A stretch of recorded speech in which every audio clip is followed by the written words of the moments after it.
ಸ್ವಾಗತ. ನಾನು ರವಿ ಕಡೂರು. ನೋಡೋಣ ಈ ಕ್ಷಣದ ಟಾಪ್ ಸ್ಟೋರೀಸ್. ಹುಬ್ಬಳ್ಳಿಯಲ್ಲಿ ನೇಹಾ ಹತ್ಯೆ ಪ್ರಕರಣ, ರಸ್ತೆ ತಡೆದು ಎಬಿವಿಪಿ ಪ್ರತಿಭಟನೆ, ವಿದ್ಯಾರ್ಥಿನಿ ಭಾವಚಿತ್ರ ಹಿಡಿದು ಆಕ್ರೋಶ.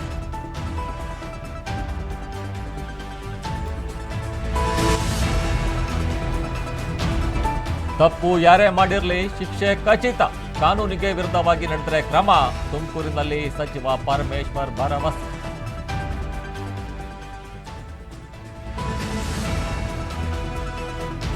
ಕರ್ನಾಟಕದಲ್ಲಿ ಗ್ಯಾರಂಟಿ ಯೋಜನೆ ಅಲೆ, ಹಾಗಾಗಿ ಬಿಜೆಪಿ ಜೆಡಿಎಸ್ ಕಂಗೆಟ್ಟಿದೆ, ಬಿಜೆಪಿ ಟೀಕೆಗೆ ಸಿಎಂ ಗುಡುಗು.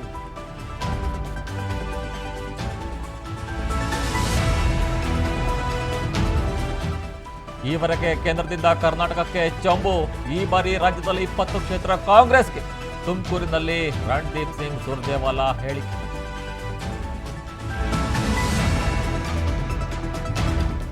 ಪ್ರಚಾರದ ವೇಳೆ ಬಿಜೆಪಿ ಕಾರ್ಯಕರ್ತರಿಗೆ ಅಪಘಾತ, ಒಬ್ಬ ವ್ಯಕ್ತಿ ಸ್ಥಳದಲ್ಲೇ ಸಾವು, ಇಬ್ಬರಿಗೆ ಗಾಯ, ಬಿಜೆಪಿ ಮುಖಂಡರು ಕಾರ್ಯಕರ್ತರಿಂದ ಪ್ರತಿಭಟನೆ.